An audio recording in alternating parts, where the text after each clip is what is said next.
y que queremos hoy informar que vamos a seguir atendiendo lo relacionado con la pandemia, pero ya la atención principal en materia de salud la vamos a enfocar a la creación del nuevo sistema de atención para la salud, con el propósito de garantizar al pueblo de México el derecho a la salud. Vamos a informar igual los martes sobre el avance en el plan de salud, que va dirigido básicamente a quienes no cuentan con seguridad social. Se está reformando, se está mejorando la atención en el ISSSTE, en el seguro, pero el propósito es que los que no tienen seguridad social, la población abierta, sea atendida como se merece. Y esto incluye el que estén en buen estado las unidades médicas, los centros de salud, los hospitales, que tengan los equipos necesarios, que se tengan todos los médicos, los especialistas, que haya atención fines de semana, por la noche, atención permanente, que los análisis clínicos, los medicamentos se entreguen de manera gratuita, que se garantice la gratuidad en la atención médica. No solo lo que tiene que ver con los medicamentos básicos, el llamado cuadro básico, sino todos los medicamentos, todos los estudios, todo lo que tiene que ver con la salud, de manera gratuita. Esto también implica abasto suficiente de medicamentos. Ya comenzamos en el estado de Nayarit y se están haciendo inventarios y se está trabajando en 15 estados para tener a partir de este año ya en muchos estados, la mayoría de los estados, ya una atención de calidad en materia de salud. Entonces, aquí vamos a estar informando todos los martes porque vamos a poner en práctica, como lo hicimos con la pandemia, un proceso de acompañamiento en el que participemos todos. Cuando se diga ya están todos los médicos en los centros de salud, en los hospitales de Nayarit, ya tenemos abasto suficiente de medicamentos, es porque aquí se informa, y si no es así, la gente de Nayarit, de las comunidades, ustedes como informantes van a poder decir que no es cierto o que no es cierto del todo, que falta. Vamos a llevar a cabo este proceso, se va a iniciar el próximo martes. Hoy termina una etapa que tiene que ver con la atención preferente a la grave pandemia que padecimos, que sufrimos, que nos dejó mucho dolor, mucha tristeza. Vamos a terminar con esa etapa y vamos a iniciar otra, a inaugurar una etapa nueva en materia de salud. De esto nos va a informar el doctor Hugo López-Gatell. Y también vamos a aprovechar el día de hoy para dar a conocer los 4 programas básicos de la Secretaría de Educación Pública. El trato especial, como lo merecen maestras y maestros, nunca más ofenderlos, sino apoyar a las maestras y a los maestros. Ese es un propósito. Lo segundo, mejorar los contenidos educativos, porque queremos una educación humanista, fraterna, no individualista, egoísta. Lo tercero, el otorgamiento de las becas, sobre todo para estudiantes de familias pobres. Que nadie se quede sin la oportunidad de estudiar y que no importe la condición económica o social de los padres, que realmente se garantice el derecho a la educación, porque la educación, como la salud, no pueden ser privilegios, son derechos que se deben de garantizar por el Estado. Y por último, el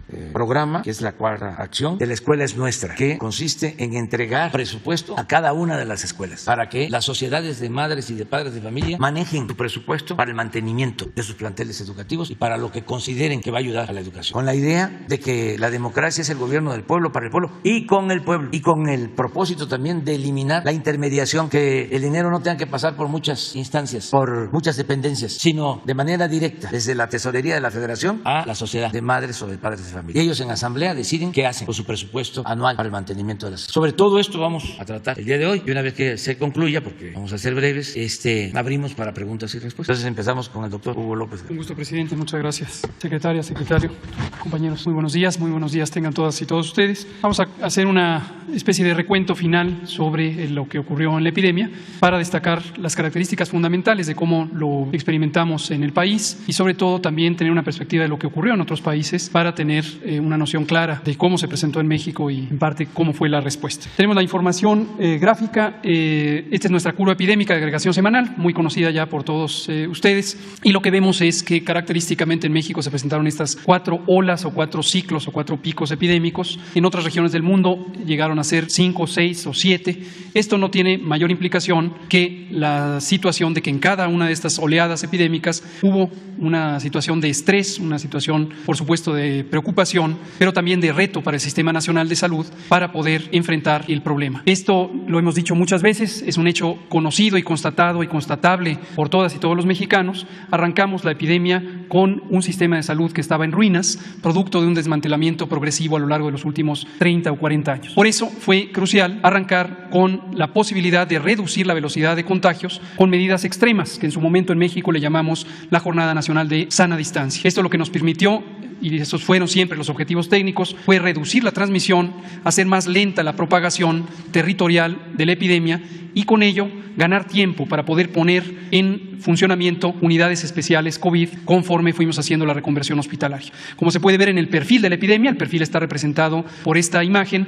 La primera oleada es una oleada donde la curva epidémica fue sumamente plana comparado con lo que ocurrió en otros países del mundo en esa misma temporada, al inicio de la epidemia, pero también se puede ver de manera muy clara y dramática con la comparación de las otras olas epidémicas sucesivas. La primera ola muy plana, producto de las intervenciones de salud pública que nos permitieron ganar tiempo para poder habilitar los hospitales y atender a todas las personas. Posteriormente tuvimos la oleada de la variante Delta, que fue la más agresiva, como lo mostraré en el dato de mortalidad y de hospitalización, la tercera ola con algunas de las otras variantes y finalmente la oleada de Omicron, que pueden ver fue 3 veces más grande que la tercera ola, pero afortunadamente ya estábamos en una alta cobertura de vacunación y la cantidad de hospitalizaciones y defunciones fue considerablemente más baja. En las últimas 5 semanas, como lo revelamos hace una semana, hemos tenido ya una reducción muy sostenida de la epidemia. Llevamos más de 3 meses donde tenemos una reducción invariante. Cada vez se mantiene una cantidad de casos mínima. Esto va a ser relevante para considerar cuál es el estado actual de la epidemia y la perspectiva futura. La siguiente, por favor. Como decía, en los impactos importantes o más destacables, más lamentables también de la epidemia, está la enfermedad grave, que aproximadamente en 5% de la población infectada por el virus SARS-CoV-2 se presentó, con la necesidad de hospitalizar a las personas.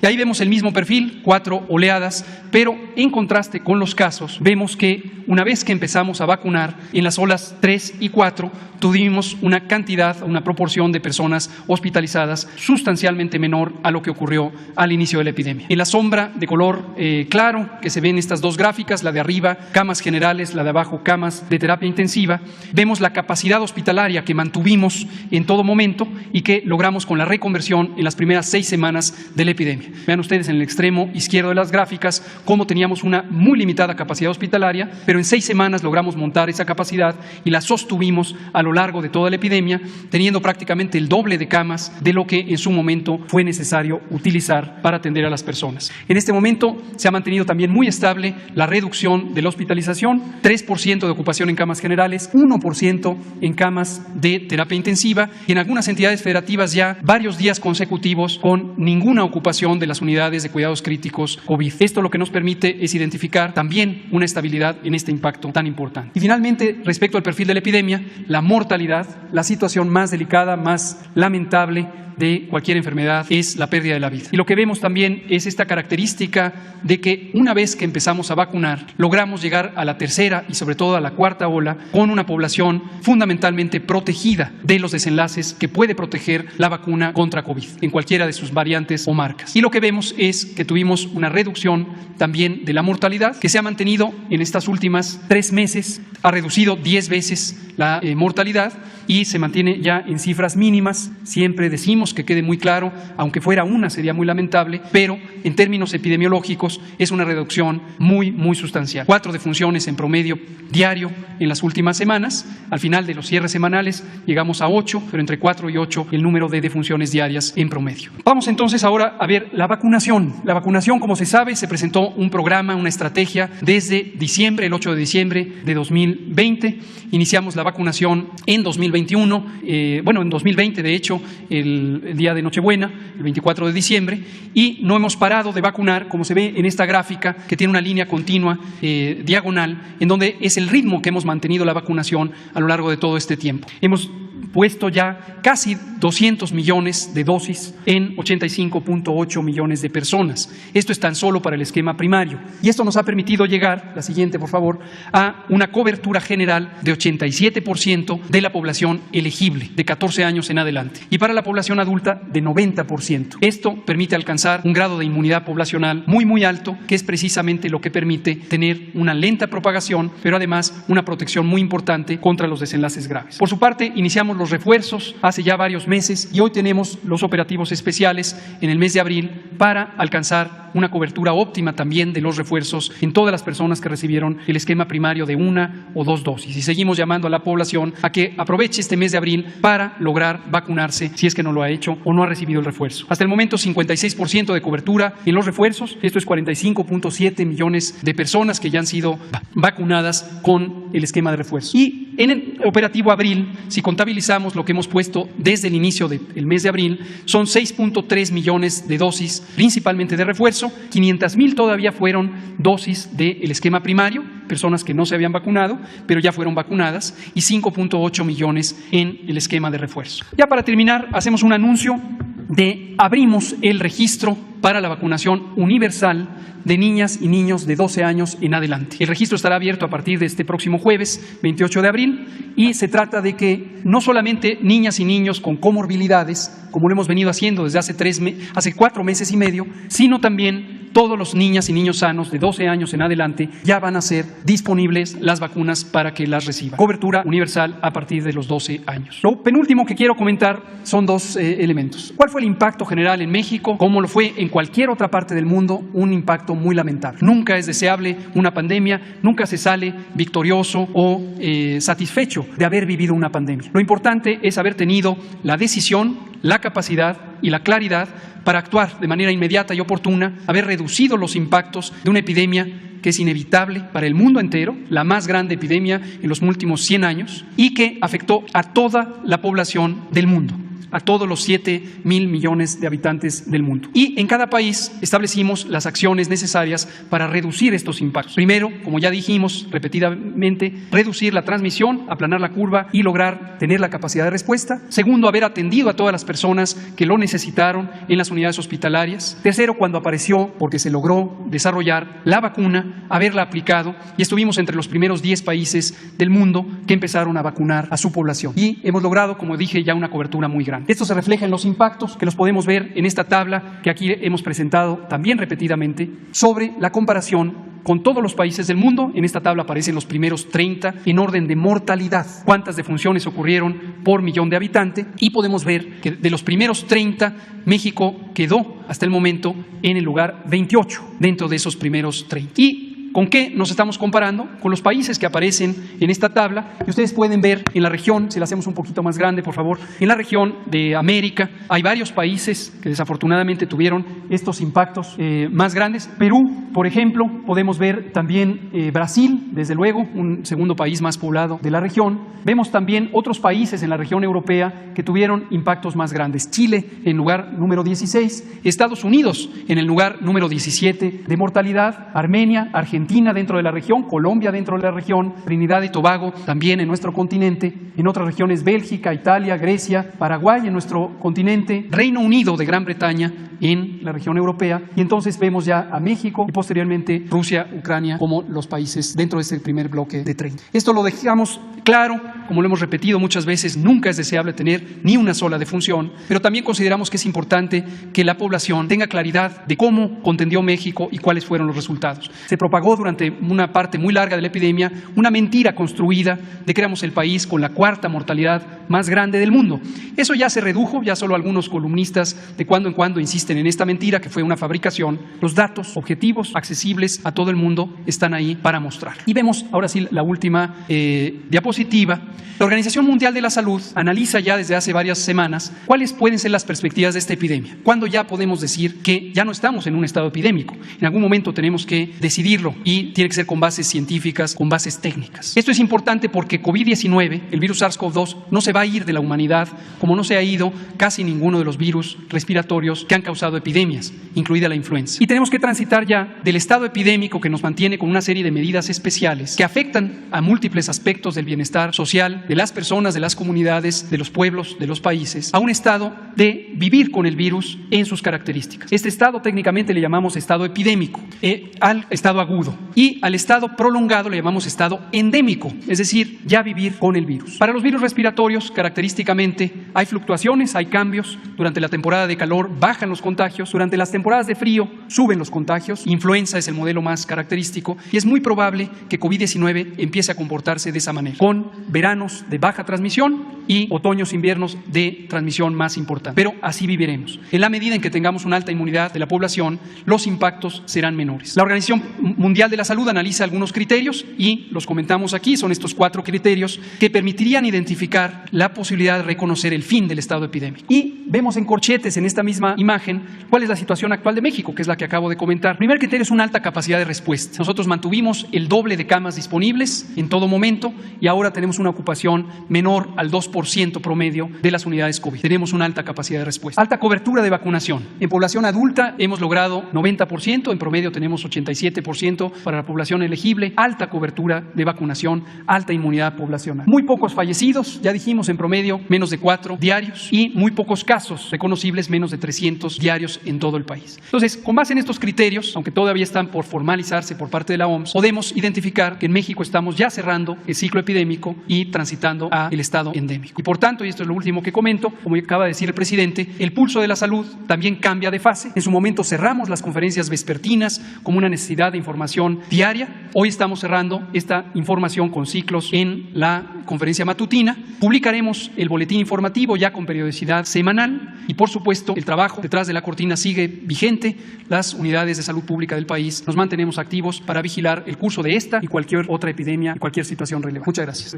Buenos días, señor presidente. Buenos días, integrantes de gabinete, compañeros, medios que nos acompañan y aquellos que nos ven a través de los diversos medios de comunicación. Vamos a dar información acerca del ingreso de las instituciones educativas después de lo que fue el periodo vacacional. En este se ha logrado el siguiente impacto. Son 241.730 instituciones educativas, 29.349.470 estudiantes y en lo que se refiere a nuestros compañeros maestros tenemos una presencia de 2.211.630. Cabe señalar que, insisto, mi reconocimiento a todas y a todos los que integran la comunidad escolar, porque gracias a su participación y a su compromiso ha sido posible que se logre con éxito este regreso a clases para terminar lo que es el ciclo escolar y que sé que venimos con toda la intención y con la buena disposición de mejorar cada día lo que se refiere a la educación.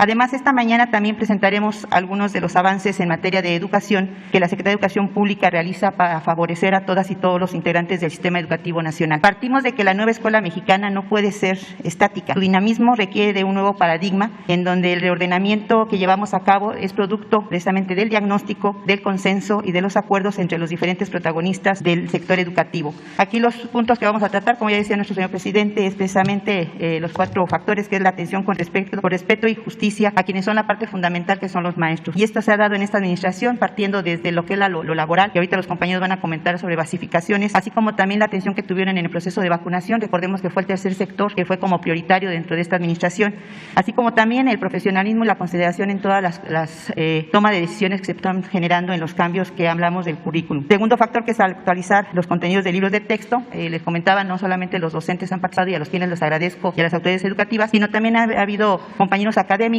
académicas, han existido de participación social, así como también algo muy importante son los que integran las diferentes secretarías de esta administración, porque algo que nos ha pedido nuestro presidente es que exista esa coordinación y esa transversalidad entre todos los que integramos la misma. Tercer factor va a ser lo que es el otorgamiento de becas, que efectivamente se orienta a estudiantes que tienen la mayor necesidad, porque la intención es que no exista esa atención a los que más lo necesitan, la gente, los niños pobres o las comunidades pobres. Y por último, el mantener en buen estado lo que son las instituciones, que es el programa de la Escuela es Nuestra, y aquí yo sí quiero aprovechar para agradecer mucho al señor presidente, porque nos pidió que hiciéramos un gran esfuerzo en ese análisis y en esa propuesta para integrar en componentes como es horario ampliado y como es alimentación dentro del programa de la Escuela es Nuestra, y que además, bueno, ahorita lo comentará la maestra, pero algo que se me hace muy importante es que no solamente se va a aumentar el número de escuelas beneficiadas, sino también se va a aumentar el monto que se le da a cada institución. Y eso precisamente es como resultado de una buena administración, de algo que el presidente nos ha pedido, que es el garantizar atención primero a los necesitados a través de un programa de austeridad, de una buena atención a las finanzas, y creo que eso ha dado como resultado este logro que ahorita lo van a ver y que es muy bueno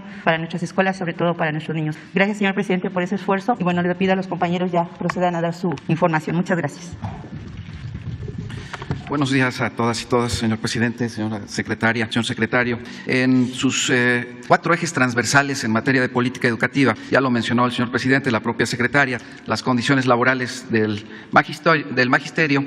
Decirles a todos ustedes que se construyó un nuevo marco normativo que elimina el carácter punitivo de la reforma educativa del 2013. En su artículo 3º constitucional se reconoce el papel fundamental de las maestras y maestros en el sistema educativo nacional y desde luego en el proceso de transformación social. Esto da pie a la creación del sistema para la carrera de las maestras y maestros, en el que se prioriza a través de convocatorias la admisión, promoción y reconocimiento del personal educativo a través de procesos de selecciones públicos, equitativos, transparentes e imparciales. Se abroga la Ley General del Servicio Profesional Docente y se emite la Ley General del Sistema para la Carrera de las Maestras y Maestros. En ese sentido, se privilegia el derecho de las maestras y maestros de acceder a un sistema integral de formación retroalimentado por evaluaciones diagnósticas. Hay un respeto irrestricto de la permanencia de las maestras y maestros, eliminando el carácter punitivo de la ya comentada reforma educativa del 2013. De igual manera, se fortalece a las instituciones públicas de formación docente a través de planes y programas de las escuelas normales que damos prioridad en la prelación para los egresados de dichas escuelas. Esto origina a través de estos años la concurrencia de mesas tripartitas, gobiernos de los estados representados por las autoridades locales, representado por las organizaciones sindicales, y para el caso que nos ocupa en educación tuvimos nuestra responsabilidad las mesas de incidencias, las mesas de basificaciones, la mesa de reinstalación de docentes, y me voy a permitir solo citar algunos resultados de las mismas. Con respecto a las mesas de incidencias, se atendieron y regularizaron más de 27,000 claves que presentaba alguna incidencia por conceptos de recategorización, reubicación o pago de adeudos. Para el caso de las mesas de basificaciones, hoy día hemos llegado a basificar cerca de 500,000 trabajadores de la educación, lo que corresponde con respecto al sexenio pasado. En solo 3 años hemos duplicado el esfuerzo y la tendencia al cierre del ejercicio 2022. Tenemos diagnosticado personal susceptible de basificar del orden de 135,000 personas más. Es decir, que al cierre de este año estaremos basificando alrededor de 650,000 personas, trabajadores de la educación. Con respecto a la mesa de reinstalación de docentes, se reinstalaron 1,057 docentes cesados por la aplicación de la hoy derogada Ley General de Profesionalización Docente. De igual manera, citar que varias secretarías de Estado concurrieron a dichas mesas, por mencionar la Secretaría del Trabajo y Precisión Social en la mesa de situación sindical, en la que se privilegió los procesos democráticos al interior de la vida sindical, buscando democratizar aún más estos procesos en su desarrollo. La mesa de presos políticos, que correspondió a la Secretaría de Gobernación. En fin, desde luego citar aquí la negociación del pliego nacional de demandas presentado por el CENTE, una organización, un franco aliado de la educación para este país. Al igual que la CENTE, los amigos de la coordinadora hemos tenido mesas tripartitas de trabajo y continuamos en el ejercicio de las mismas. Se han promovido la mayor participación de los procesos a través de convocatorias, se admitieron cerca de 600,000 participantes y continuamos en esa ruta de trabajo. Desde el 2019, las y los trabajadores de la educación han recibido un incremento salarial superior al índice inflacionario. En el 2018 quedó en un 0.57 por debajo de la inflación registrada en 2017. En el 2019 tuvimos ya 2.11 puntos superior a la inflación generada. Y en el 2022 se está analizando el impacto presupuestario de otorgar un incremento que mantenga la tendencia señalada, toda vez que la inflación ascendió a 7.36 con respecto al año anterior. El estímulo a la jubilación es una tarea que es una constante en la vida del sector educación. Hemos privilegiado con recursos importantes al interior de las entidades federativas, y una demanda de apoyos que las entidades federativas reclaman es el proceso de la federalización de la nómina de educación estatal. Aquí nosotros hemos llevado a cabo ya los diagnósticos, las conciliaciones de las plazas analíticas, el costeo y la determinación del techo presupuestal para materializarlo en convenios. Decirles que la Federación asume el control de la nómina educativa estatal y apoya su financiamiento, liberando para ello a los estados de una presión de gasto, dando certeza y oportunidad en el pago de los trabajadores. En resumen, lo ya mencionado por el señor presidente al inicio de esta conferencia, la dignificación de las maestras y maestros se hace patente en el Gobierno de la República, traduciendo el discurso en beneficios directos de los trabajadores de la educación. Muchas gracias. Con su permiso, presidente, con su permiso, compañeros, permítanme mandar un fuerte saludo al colectivo de docentes, bibliotecarios y promotores de lectura de todo el país. La nueva escuela mexicana y la reforma educativa del año 2019 no solo implicaban revalorizar al magisterio en un plano laboral. Sin lugar a dudas, mejorar la condición económica de los docentes es básico, pero si esto no se acompaña con un nuevo modelo educativo que contemple a los maestros y maestras como líderes de su comunidad, la Cuarta Transformación no habrá colmado la expectativa magisterial y habremos continuado con el proceso de privatización, estigmatizando a los docentes. Como nuestro presidente señaló en días pasados, con la participación de 556 maestras y 65 pedagogos, se han elaborado los contenidos de 97 libros de texto de primaria y telesecundaria. Justo ahora, 641 docentes esperan ansiosos continuar con el diseño de la nueva familia de libros de texto. Esta cantidad nos podría llenar de orgullo, pero en la Secretaría de Educación Pública en general y en la Dirección General de Materiales Educativos en particular, reconocemos que esa cifra es un deslucido ejercicio de retórica, porque cada uno de esos materiales, en menor o mayor medida, así como el desarrollo de la práctica docente en todo el país, continúan con un modelo educativo neoliberal. Sin duda, tanto la SEP en este periodo de transformación, algunos colectivos magisteriales, así como las autoridades estatales, han buscado contrapesos para aliviar la agresividad de dicho modelo educativo. Sin embargo, lo decimos alto y claro, no aceptamos que la CONALITEC siga gastando el dinero público, como lo realiza desde los años 90, en libros de texto que continúen el modelo de educación neoliberal, y por ello hemos diseñado diferentes estrategias para que esto no siga así. Como resultado de 3 años de reingeniería en esta institución burocratizada y deshumanizada, la actual Secretaría de Educación Pública, a través de la Dirección General de Materiales Educativos, los normalistas, las escuelas pedagógicas, la Subsecretaría de Educación Superior, el CONACYT, las universidades interculturales, la Dirección General de Diseño Curricular y los gobiernos estatales convocaron a más de 1 millón de personas a participar en asambleas informativas desarrolladas del 31 de marzo al 1 de abril, donde se discutió el tema. Repito con claridad y exactitud, 1.016.190 personas integrantes de la comunidad educativa, los pueblos indígenas, afromexicanos, la comunidad académica universitaria, niñas, niños, adolescentes, familias, sectores de la cultura y las artes, así como organizaciones de la sociedad civil en todo el país, asistieron a las asambleas. Para magnificar esta cifra, recuerden que en el ciclo 2020-2021 se tenían registrados 1.209.998 docentes en toda la educación básica. De esta magnitud fue la convocatoria a las asambleas informativas, llegando a todos los estados del país y desarrollándose en lugares tan emblemáticos como en la comunidad zapatista de La Realidad en Chiapas. Como ven en la imagen, recibimos más de 200,000 documentos con sugerencias de los docentes, los cuales ya fueron sistematizados y se entregaron a las áreas los resultados de dichos análisis. Estos ejercicios derrumbaron el prejuicio que aseguraba cómo los docentes mexicanos solo servían para quejarse de su precariedad laboral, pero que ignoraban de cuestiones básicas en pedagogía, reprobados en todo lo que implicara su labor educativa. Hoy, la SEP, hasta en sus funcionarios más conservadores, tuvieron que aceptar que el magisterio mexicano tiene la capacidad para diseñar los libros de texto y el modelo educativo que el país requiere, porque solo ellos tienen el pulso de lo que acontece en cada una de las miles de aulas en todo el país. Por favor, observemos este pequeño video como ejemplo de dichos ejercicios. En 2022 continúa la transformación educativa del país. En un proceso sin precedentes, la Secretaría de Educación Pública convocó al Magisterio Nacional a participar en foros regionales en 7 estados y 32 asambleas para el análisis del plan y programas de estudio, así como para el rediseño de los libros de texto gratuitos para la educación básica. Es fundamental que la propia Secretaría de Educación Pública tenga un acercamiento con nosotros para poner sobre las mesas esta nueva propuesta curricular. Fundamental conocerla todos, apropiarnos de ella, pero sobre todo comprenderla para que realmente se pueda implementar. Participaron 330.710 docentes en la modalidad presencial y 669.651 a través de plataformas digitales. Presentaron sus propuestas, opiniones, planteamientos y comentarios sobre el currículo de nivel básico. Que es enriquecedor el hecho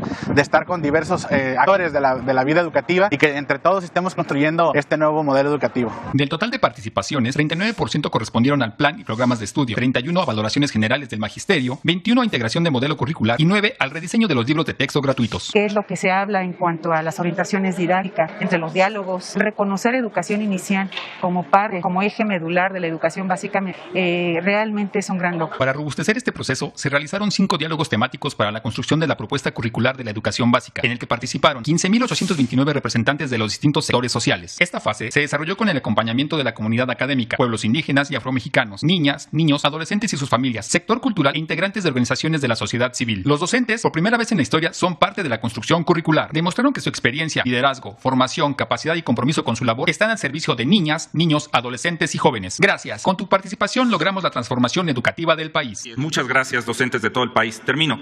Podría señalar centenares de problemas sociales que el modelo neoliberal, meritocrático, conductista, punitivo, patriarcal, racista, competencial, eurocéntrico, colonial, inhumano y clasista ha generado. De hecho, poseemos centenares de artículos, tesis de investigación investigación, ponencias que así lo confirman. Como todo en este sistema económico, la educación se convirtió en una moneda de cambio, en un negocio que absorbe miles de millones de pesos al año con la promesa de calidad, crecimiento sostenido, enciclopedismo, especialización, competencias, etcétera. Todo para generar un modelo meritocrático, elitista, patriarcal y racista que utiliza la educación como un factor de legitimación de la diferencia, del clasismo y de la supuesta movilidad social. Hoy, las asambleas que se dieron en todo el país, en los 32 estados, señalaron el rumbo para la Secretaría de Educación Pública. Los más de 1 millón de docentes solicitan un cambio en el modelo educativo, solicitan recuperar su lugar como líderes en las comunidades, solicitan que la escuela se convierta en un espacio de transformación social donde se recupere la memoria histórica, se fomente la lectura como una habilidad compleja y no solo como una alfabetización funcional, en donde los procesos de aprendizaje sean continuos, sin fragmentarse, con sostenibilidad y sustentabilidad de las comunidades, en donde los tutores participen de estos procesos de aprendizaje de manera activa con un enfoque de género. En lo general, solicitan un modelo educativo decolonial, libertario, humanista, que termine con el racismo, con las pruebas estandarizadas que segregan a la sociedad, en fin, que acaben con el clasismo en esta sociedad cansada de tantos abusos, de tantos atropellos. Es cuanto, señor presidente. Buenos días a todas y todos. El tercer eje de la política educativa del Gobierno de México es el programa de becas para el bienestar Benito Juárez, a cargo de la Coordinación Nacional de Becas. En la Coordinación Nacional de Becas, que surge en el año 2019, tenemos como objetivo otorgar becas a niñas, niños, adolescentes y jóvenes que se encuentran ubicados e inscritos en el sistema educativo público nacional, sobre todo aquellos que se encuentran en escuelas ubicadas en localidades indígenas de muy alta y alta marginación, con el objetivo de que con las becas puedan ejercer verdaderamente el derecho a la educación con equidad e igualdad. En la Coordinación Nacional de Becas tenemos 3 programas prioritarios a cargo. El primero de ellos es el programa de educación básica, en el que atendemos a niñas y niños, estudiantes de preescolar, primaria y secundaria. Este programa atiende principalmente a las familias que se encuentran ubicadas en localidades de alta, muy alta marginación y localidades indígenas. El segundo programa que tenemos a cargo es el de educación media superior. Es un programa universal, atiende a todas las jóvenes y todos los jóvenes estudiantes del nivel medio superior, bachillerato, que estudian en el sistema público escolarizado. En este programa se atiende con una beca de 840 pesos mensuales, al igual que en el programa de educación básica. Por último, tenemos el programa de educación superior, que atiende a estudiantes del nivel licenciatura o técnico superior. En este programa atendemos principalmente a los jóvenes que estudian en universidades rurales indígenas, ubicados en localidades de alta y muy alta marginación. En este programa se otorga una beca de 2,450 pesos mensuales. La siguiente, por favor. Estos son los datos del primer cuatrimestre del año. En el programa de educación básica atendimos a 5.6 millones de niñas y niños de todo el país, con una inversión social de poco más de 12,000 millones de pesos. Me gustaría también aquí resaltar que el día de ayer comenzamos en la Coordinación Nacional el proceso de incorporación de nuevas familias beneficiarias en localidades indígenas y de muy alta marginación. A partir del día de ayer y durante todo este mes y el que sigue, estaremos llegando a más de 32,000 escuelas ubicadas en las localidades más marginadas del país. Aprovecho para mandar saludos a todos los compañeros de la Coordinación Nacional que están haciendo este esfuerzo. En el programa de educación media superior llegamos a 4 millones de beneficiarios en los primeros 4 meses del año, con una inversión de más de 13,000 millones de pesos. Por último, en el programa de educación superior se atendieron a 406,000 universitarios con una inversión de 3,000 millones de pesos. Cabe resaltar que también el día de ayer se abrió nuestro sistema único de beneficiarios para los jóvenes de licenciatura que son informados, que pueden participar en la convocatoria de jóvenes escribiendo el futuro. Sería cuanto. Muchísimas gracias. Con su permiso, señor presidente, secretario, buen día a todas y a todos. Continuando la presentación y reiterando lo que menciona el señor presidente y la señora secretaria, procedo a informar sobre los avances de la próxima estrategia de trabajo para el fortalecimiento de esta iniciativa a deber del programa de La Escuela es Nuestra. En seguimiento puntual a lo informado en el informe de gobierno del señor presidente, es de suma importancia recalcar que la atención del programa se enfoca en destinar recursos a la renovación, ampliación, mejora de la infraestructura escolar y su equipamiento. No obstante, obstante, en este año se integra la posibilidad del uso del apoyo para el establecimiento de un horario extendido y servicio de alimentación de manera directa a madres y padres de familia, a fin de promover un mejor aprovechamiento para favorecer la salud y generar un desarrollo integral en las y los estudiantes en zonas con históricos rezagos y carencias. Estos dos apoyos que se incorporan en el programa son acciones que derivan de la intención del Gobierno federal de atender la demanda de madres y padres de familia de que sus hijas e hijos tengan acceso a escuelas dignas y que al mismo tiempo signifiquen estos espacios de aprendizaje seguros y sanos. La siguiente, por favor. En este año, el programa incrementará entre un 20 y 33% los montos otorgados con base en el número de alumnas y alumnos que conforman la matrícula de cada escuela. Como podemos observar en la gráfica, el subsidio que se daba a comunidades escolares con un rango de 2 a 50 estudiantes aumentará de 150,000 pesos a 200,000 pesos. En las escuelas con un rango de 51 a 150 estudiantes, el apoyo económico asignado era de 200,000 pesos y crecerá a 250,000 pesos. Finalmente, las escuelas con más de 150 alumnos recibirán 600,000 pesos. Siguiente, por favor. El programa La Escuela es Nuestra, reiteramos que promueve la participación de las comunidades educativas en la toma de decisiones mediante la entrega directa y sin intermediarios de los recursos económicos a los comités escolares de administración participativa, integrados por madres, padres de familia, maestras, maestros y estudiantes. En 2022 se beneficiará a 45,000 escuelas, cifra que sumada a las atendidas en 2021 da como resultado una proyección de atención de 113,000 escuelas y casi 9 millones de alumnos beneficiarios en 2023. La siguiente, por favor. En el programa La Escuela es Nuestra se tiene el propósito de atender las necesidades de las escuelas de nivel básico de las regiones más vulnerables del país a partir de 4 criterios fundamentales: la presencia de comunidades indígenas y afromexicanas, grado de marginación, situación de pobreza, carencia de servicios básicos e índice delictivo. Como ejemplo, en la gráfica se muestra Chiapas, Veracruz, Oaxaca, Guerrero y el Estado de México, de los cuales en color claro observamos la atención que se les dará en 2022 y en color oscuro la atención proyectada para 2023 en estas entidades prioritarias de acuerdo con los ejes descritos anteriormente. En la siguiente lámina podemos ver el porcentaje de avance de cada entidad respecto del total de sus escuelas, que conforman la cobertura considerada para 2023. Podemos observar el caso de Campeche, Chiapas, Guerrero, Oaxaca, Quintana Roo, Veracruz y, Oaxaca ya lo mencioné, Sonora también está ahí, que van más del 90%, 85% de la cobertura de su total de escuelas para el 2023. Las acciones que hoy presentamos en conjunto son solo algunas de las prioritarias que se realizan desde la Secretaría de Educación Pública, sin demeritar el resto de la importante labor que se lleva a cabo en la misma, a fin de garantizar de forma integral el derecho a la educación pública, gratuita y de calidad para las niñas, niños y adolescentes del país. Es cuanto, señor presidente. Bueno, pues nos tardamos, pero recuerden que esta conferencia es para informar a todo el pueblo. Entonces, vamos ahora a las preguntas. 1, 2, 3 y 4. 4 mujeres. Empezamos. Gracias, presidente. Buenos días. Shaila Rosagel, corresponsal de Grupo Gili en la Imparcial de Sonora, La Crónica de Mexicali y Frontera de Tijuana. Presidente, preguntarle en primer lugar sobre el subsidio al pago de la luz en Sonora.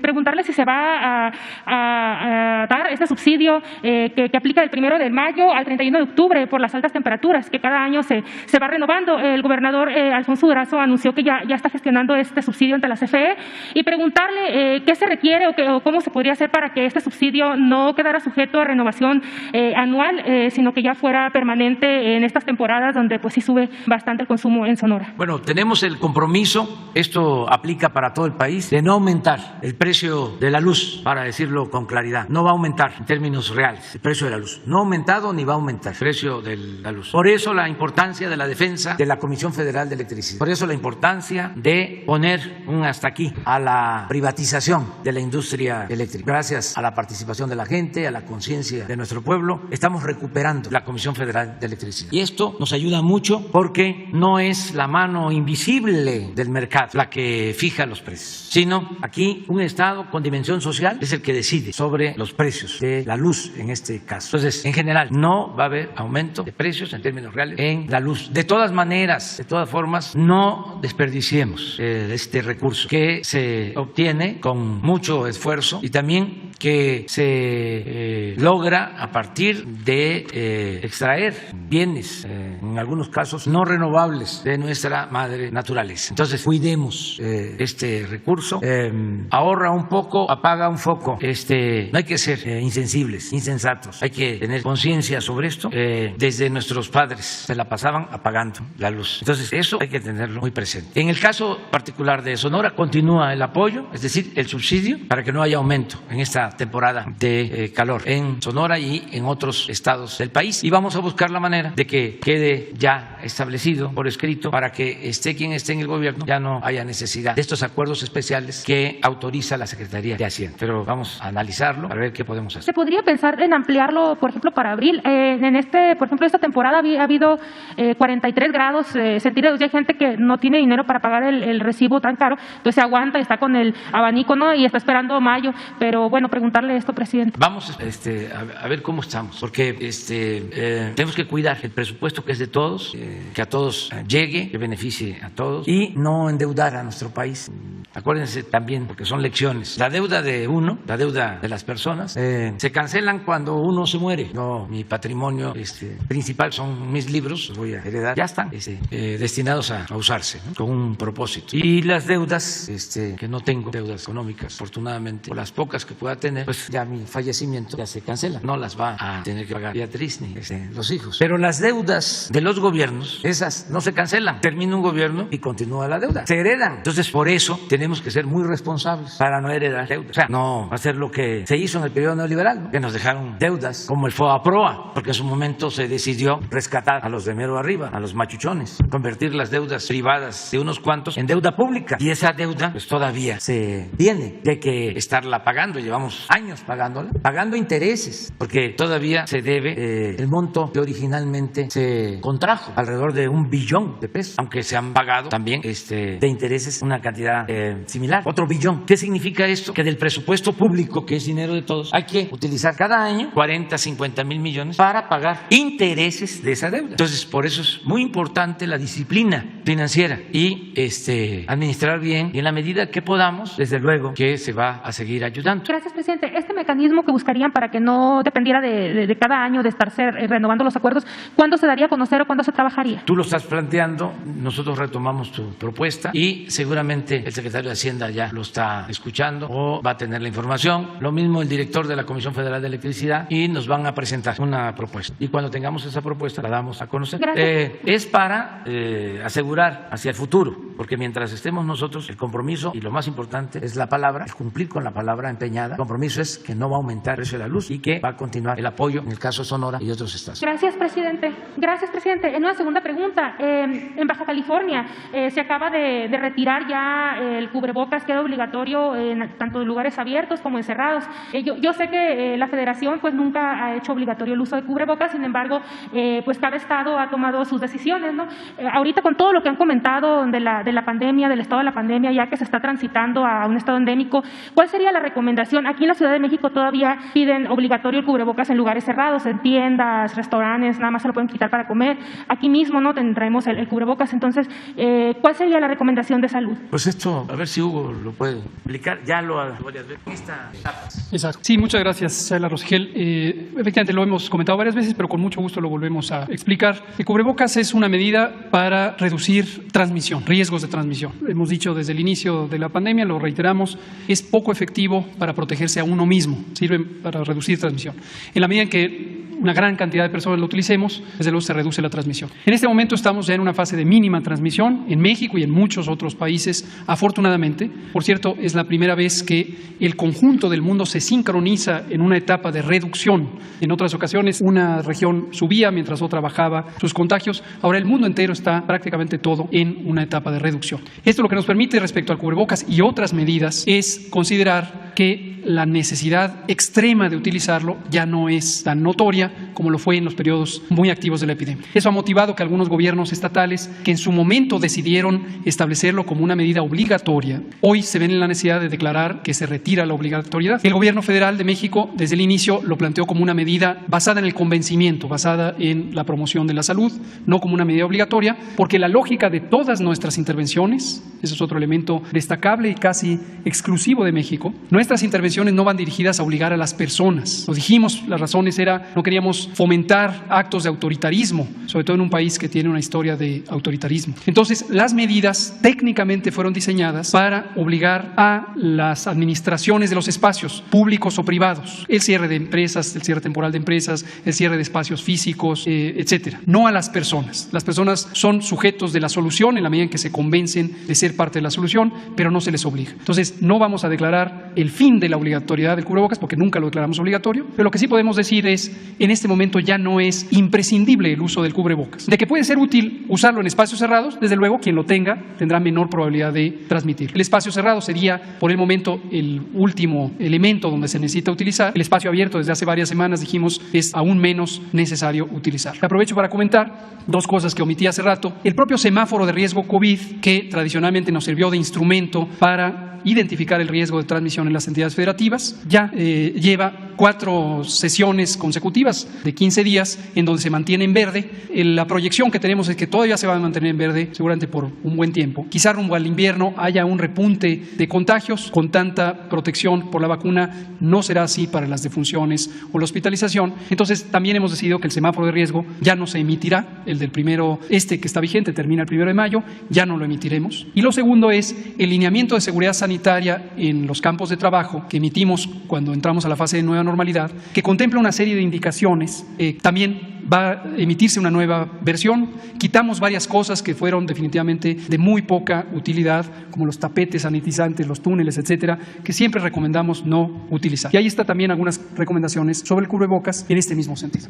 Entonces, recomendaría, doctor, porque bueno, lo hacen obligatorio en los lugares, aquí por ejemplo en la Ciudad de México, si entras a un centro comercial, a una tienda, si no traes el cubrebocas te lo piden, ¿no? Es obligatorio, si no, no entras. Entonces, ¿cuál sería la recomendación? Con la publicación, gracias por precisarlo, con la publicación de este nuevo lineamiento, ya está listo el documento técnico, pasa a revisión de la Oficina Jurídica de la Secretaría de Salud. En su momento, quien tiene la autoridad para emitirlo es el Secretario de Salud y se publicará en Diario Oficial la notificación de la nueva versión. Y en esa nueva versión ya quitamos ese carácter restrictivo o obligatorio de uso en los espacios de uso público, privados de uso público o espacios públicos netamente. Pero se anunciará cuando ya se emita, seguramente en muy pocos días. Gracias. Compañera.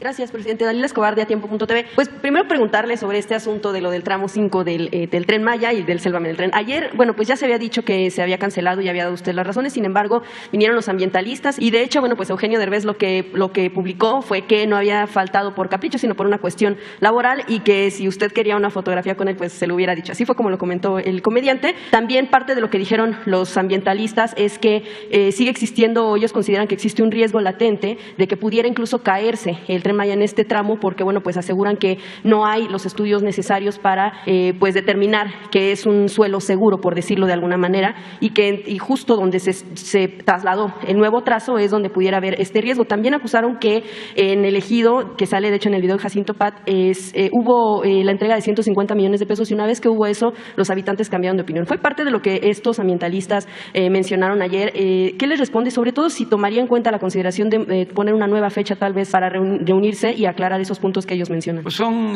opositores al Tren Maya y no solo al Tren Maya, son opositores a la transformación del país. La mayoría de ellos. Es cosa de que vean sus publicaciones. No solo es con relación al Tren Maya, siempre han estado en contra de nosotros. Ellos pertenecen al bloque conservador. Es como cuando hay una manifestación muy justa en defensa de las mujeres y se montan en esa causa quienes están en contra de nosotros, del bloque conservador. O sea, derechos humanos, defensas de las mujeres, que pues, todos estamos defendiendo a las mujeres, evitando abusos a mujeres y desde luego lo extremo que es el feminicidio. Todos los días trabajamos para eso. Medio ambiente y en todo están, porque lo que quieren es detener el avance de la transformación, porque ellos son conservadores. La palabra, el término, el concepto conservador es eso, mantener el statu quo, conservar, y nosotros queremos transformar. Ese es el fondo. Y pues son artistas con poca dimensión social, pueden ser muy famosos, pero no tienen tienen amor por el pueblo. Se preocuparon en ser exitosos, pero le dieron la espalda durante mucho tiempo a los humildes, a la gente pobre. Se quedaron callados cuando saqueaban al país impunemente y de repente pues se convierten en paladines, ¿no?, de la defensa del medio ambiente o de otras causas. Los intelectuales orgánicos, lo mismo. Es una vergüenza. Lo de Aguilar Camín, que me insulta, me llamó, creo, no lo puedo repetir. Pero hay constancia.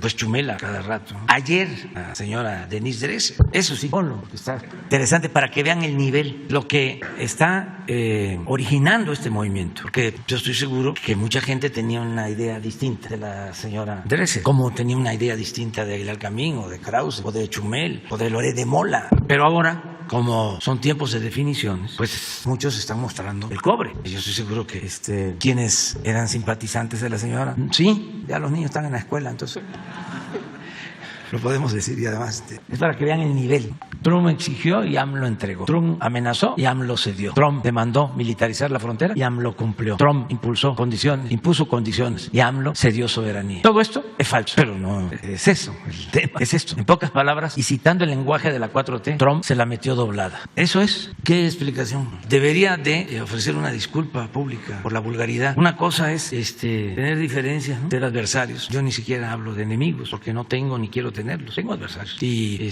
podemos tener diferencias, pero así están. Entonces esto no sucedía antes porque todo era pura simulación. Entonces me pregunta sobre los ambientalistas, pues eso es lo que respondo. Ahora resulta que ya no solo es la preocupación por los cenotes o los ríos subterráneos o por los árboles, sino porque se va a fracturar la vía. Ya salieron estructuristas, ingenieros estructuristas. ¿Usted respondería que justo en el avance de las obras nunca encontraron un riesgo de que pudiera pues derrumbarse en algún punto ya de este nuevo trazo? No, nunca. Pues era lo que decían cuando los segundos pisos. El mismo Salinas de Gortari salió una publicación porque en una ocasión una columna se construyó porque estaba en el proyecto para reforzar y él salió a declarar de que estaba tan endeble el segundo piso que ya se le estaba apuntalando para que no se cayera. Salinas de Gortari. Entonces imagínense cómo nosotros vamos ni a destruir la naturaleza ni afectar el medio ambiente y tampoco hacer una obra que vaya a ocasionar una desgracia. Hay ingenieros,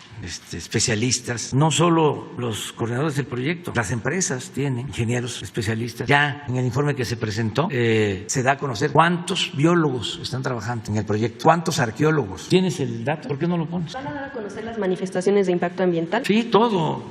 No tenemos nada que ocultar, pero debe quedar claro que ellos no actúan de buena fe. Son otros sus propósitos. Son como los amparos para que no se construyera el aeropuerto Felipe Ángeles. Es lo mismo. Y los intereses que siempre están ahí detrás. Porque muchas de esas asociaciones reciben financiamiento de particulares y hasta de gobiernos extranjeros. 105 en materia ambiental. Sí. Y por el lado de los rescates arqueológicos, 292 arqueólogos. Y van a venir aquí el director de antropología, Diego Prieto, también María Luisa Albores, a informar sobre esto. Y toda la información que soliciten quienes están en contra del Tren Maya la van a tener. No tenemos nada que ocultar, absolutamente. Gracias, presidente. En un segundo tema que tiene que ver con asuntos de violencia en contra de las mujeres. Marzo en sí pues ha sido un mes muy violento en este sector. Preguntarle, bueno, pues más allá de atender las causas que originan la pobreza, que son causas distintas a las que originan la misoginia, ¿qué es lo que ha encontrado el gobierno federal a más de 3 años de gobierno de las causas que se puedan dar en torno a que se sigan dando estas cifras en aumento de desapariciones de mujeres, de feminicidio, de violación, etcétera? ¿Qué es lo que usted considera que algo no ha funcionado en la sociedad mexicana para que, diferenciando la pobreza de la misoginia, algo no está resultando bien para las mujeres? Pues yo siento que el problema, la falla de origen, es el modelo imperante durante mucho tiempo. Creo que se dejaron de promover principios, valores, se quiso eclipsar todo el sistema de vida inspirado en nuestras culturas, en nuestras grandes civilizaciones, por un sistema materialista, individualista, egoísta, lo que aquí mencionó Marx Arriaga en el enfoque neoliberal de la educación. Eso es lo formal. Y entonces la pérdida de valores culturales, morales, espirituales, aparejada a la falta de oportunidades, al empobrecimiento, a la desigualdad, pues ocasionó, nos llevó a una decadencia, a un proceso de degradación progresivo. Eso es una decadencia. Entonces hizo crisis. ¿Y qué es lo que se tiene que hacer? Pues cambiar completamente ese modelo como lo estamos haciendo y que no sea el dinero, lo material, lo básico, el triunfar a toda costa, sin escrúpulos morales de ninguna índole, el evitar la desintegración de las familias. O el papel que se cree que deben de tener las mujeres dentro de la sociedad. Sí. Pero eso se tiene en nuestras tradiciones, en nuestras costumbres, en nuestras culturas. Lo que pasa que eso se quiso hacer a un lado. Se promovió un modelo distinto, consumista, en donde cuánto tienes, cuánto vales, y la Cheyenne va. Entonces hay que regresar a infundir principios, valores. Por eso es la transformación y todos tenemos que contribuir. Yo escribí en mi último libro sobre cómo la Ciudad de México llegó a ser una de las ciudades de más consumo de artículos de lujo en el mundo. Y al mismo tiempo, y en ese libro puse el ejemplo de un alto funcionario de la pasada administración del gobierno federal que obtuvo mucho dinero. De repente su esposa con el ayudante, un oficial de la Marina, planean asesinarlo para quedarse con la herencia. Pero posiblemente pensaron que los familiares del funcionario pues también iban a pelear por la herencia o a exigir la herencia. Y entonces deciden matarlos a todos. Y la señora reúne en su casa para una comida a su esposo, a los hermanos de su esposo, a su suegra, y llega un comando y los mata a todos. Imagínense el nivel de descomposición social. Y esto aplica en muchos otros casos, lamentablemente. ¿Por qué? Me preguntas, ¿no? Esta actitud, en este caso, por la ambición, por un modelo orientado a lo material. Nosotros lo que queremos es que se pueda aceptar de que solo siendo buenos podemos ser felices. Por eso hablamos de una república amorosa y por eso hablamos de que la felicidad no se obtiene solo con bienes materiales, con dinero, con títulos. Los títulos, aquí lo mencionábamos. A ver, si llegaste al nivel de posgrado, si eres doctor, pues estamos viendo el modelo con la señora Andrés. La fama, no. La felicidad es estar bien con uno mismo, estar bien con nuestra conciencia, estar bien con el prójimo. Entonces, nosotros lo que estamos impulsando, lo más importante de todo, no solo es el bienestar material, sino el bienestar del alma. Y te podrá decir, sí, pero ¿cómo se detiene el feminicidio? Pues se detiene así, con una sociedad mejor. Esa es la base. Es como cuando nos preguntaban, ¿cómo van a resolver el problema de la violencia? Y hablábamos, hay que atender las causas que originan la violencia, que no haya tanta pobreza, que mejoren los salarios, que haya empleos, que se atienda a los jóvenes. Sí. Pero eso lleva mucho tiempo. No, ya. ¿Qué van a hacer?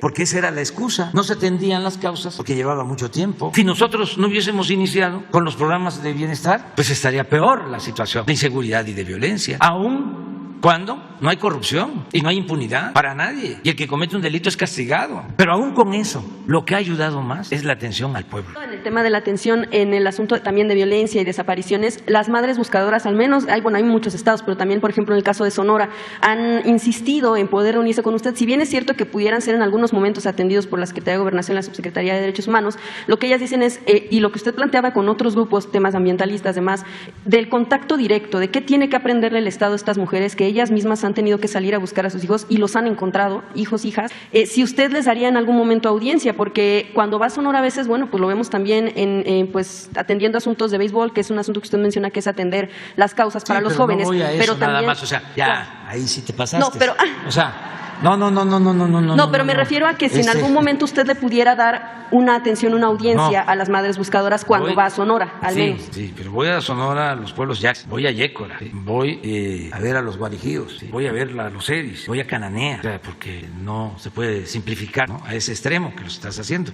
que voy a Sonora al béisbol. No, en algún momento cuando usted fue, claro que fue a los pueblos originarios, pero ellas lo que decían es, si en algún tiempo que pudiera usted dedicar tal vez a este tema de los cada vez que pudiera puedo, hacer con ellas. Cada vez que puedo, y tengo comunicación con la gente, con todo el pueblo. Pero no las atendería directamente. Sí, se atiende y los están atendiendo como nunca.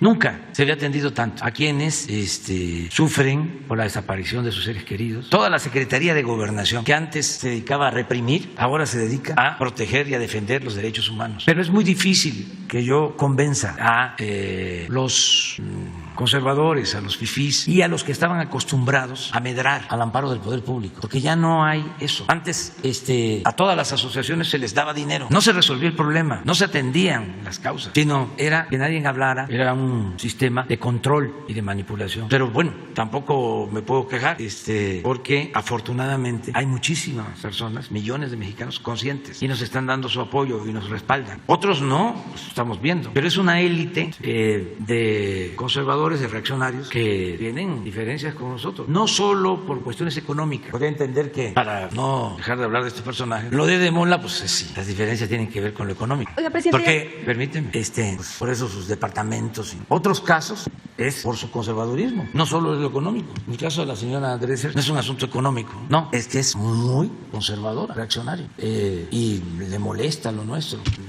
No quiere nada al pueblo. O sea, es una élite que ignora por completo al pueblo, no le tiene amor a la mayoría de los mexicanos. Sería cosa pues nada más de imaginar cómo tratan a sus trabajadoras domésticas, a la gente cercana, bueno, a los meseros cuando van a los restaurantes de lujo. A mí cómo me patea el hígado cuando de repente, ya no lo hago, pero antes que iba yo a un restaurante y había una mesa por ahí para llamar, los trabajadores, choferes, ellos manejando y las personas atrás, y se baja el chofer, la señora está cerrada o el señor, y abren la puerta que se va. Entonces, esa es una mentalidad. O la hipocresía de lo que siempre hablamos, de los que van a los templos, las iglesias, todos los domingos, confiesan, comulgan y salen de ahí, pero saliendo. Si me ven saliendo después de confesar y de comulgar, son capaces de insultarme y se acaban de dar la paz ahí. Y luego el domingo de nuevo, para dejar de nuevo el marcador en cero y volver a pecar.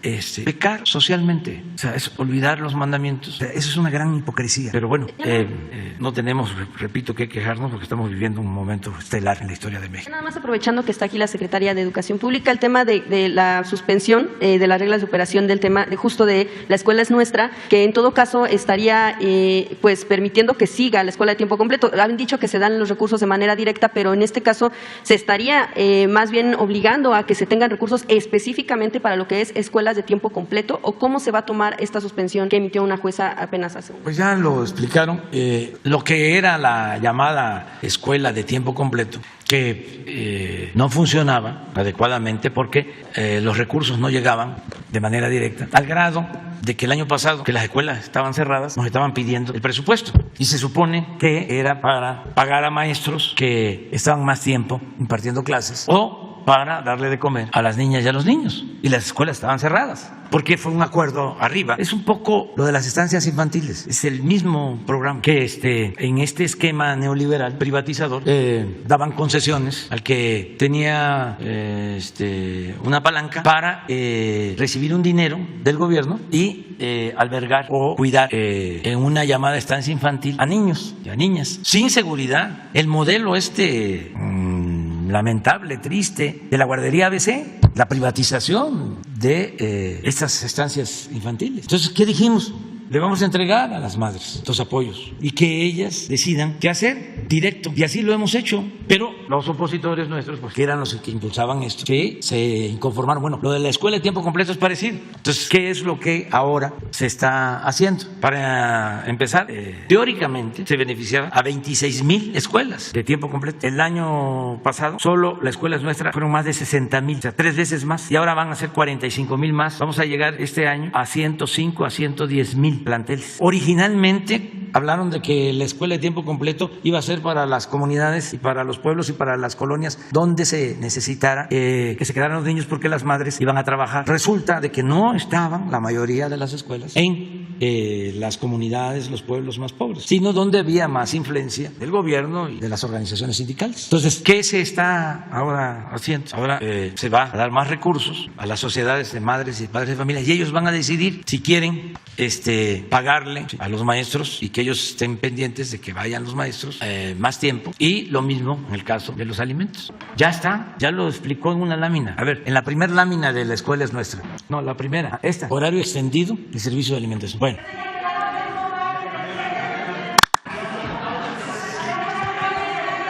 Huelga.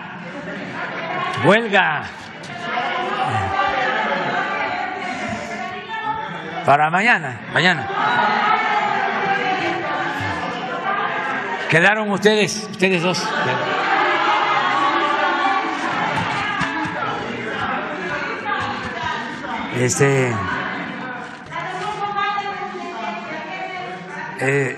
Nada más informar porque ayer se dijo que me la pasé todo el tiempo hablando del departamento de Loret de Mola, que soy ¿qué dijo? ¿Qué puso él mismo? Desalmado, sí.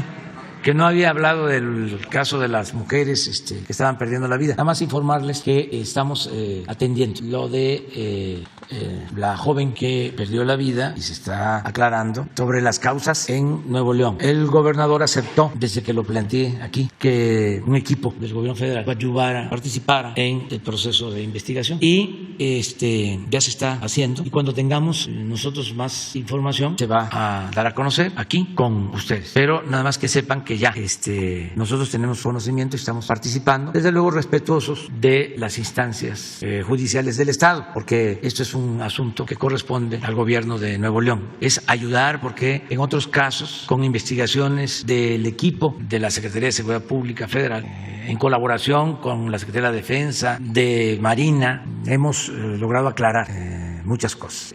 También aprovecho para decirles que he decidido que todos los jueves, así como los martes tienen que ver con la salud, todos los jueves va a ser para informar sobre casos que tienen que ver con estos hechos lamentables, las pérdidas de vidas humanas. Entonces todos los jueves vamos a estar informando aquí. Hay una sección que la hemos denominado Cero Impunidad, pues la vamos a presentar jueves tras jueves, para que se tenga la información. Y sí me da envidia lo del departamento de, ¿cómo se llama? Lo de Mola, o sea, porque no lo tienes ahí, ¿verdad? Me estaban comentando, nada más para socializar información, pues, porque si no, ni modo que lo van a escuchar en la radio, o lo van a ver en la televisión, o lo van a leer en los periódicos, en algunos, pero mínimo. Entonces, me estaban diciendo de que es el edificio más exclusivo de la Ciudad de México, el edificio con los departamentos más exclusivos de la Ciudad de México. ¿Pon el edificio? Sí, como los del Infonavit. Y también decían que ¿para qué se da a conocer esto? ¿Cómo no? ¿Cómo no? Si esto fue lo que nos llevó a la decadencia a la que hacía referencia, a la que hacía mención. Esa relación de componendas, de complicidades, fue la que produjo la crisis de México. Entonces, si queremos tener una sociedad mejor, pues hay que decir que esto nunca más, ya, basta. Y claro que es un asunto público. ¿Cómo no va a ser un asunto público si eran los atacantes principales, los encargados de destruir a opositores con calumnias? Para eso los contrataban, por eso mucho dinero, para cuidar a la mafia, proteger intereses y destruir a opositores. Entonces, no, el que con esfuerzo, con trabajo, de conformidad con la ley, logra un patrimonio merece respeto. Pero los corruptos no, la corrupción no. ¿Qué vamos a seguir?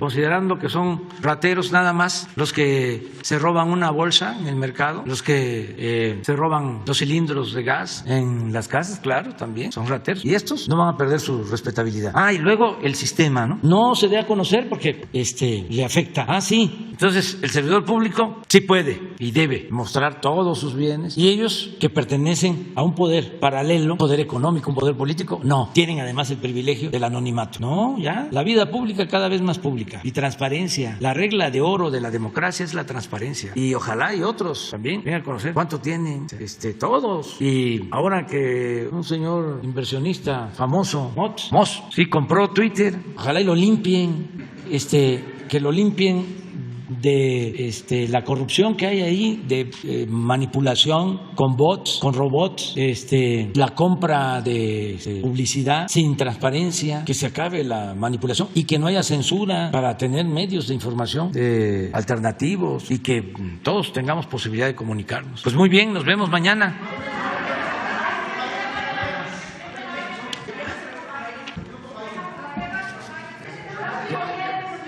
Sí, vamos a hablar por teléfono con el presidente Biden el viernes, creo que a las 12 del día. Pues vamos a esperar porque nos solicitaron ellos la llamada, no sé exactamente, pero es importante el que se dé esta comunicación, escuchar al presidente Biden, que nos ha tratado con respeto, como también nos trató con respeto el presidente Trump y como nosotros los respetamos a ellos. Y tenemos que procurar una buena relación y vamos a ver de qué se trata. Ya les vamos a informar una vez que se haya llevado a cabo la llamada.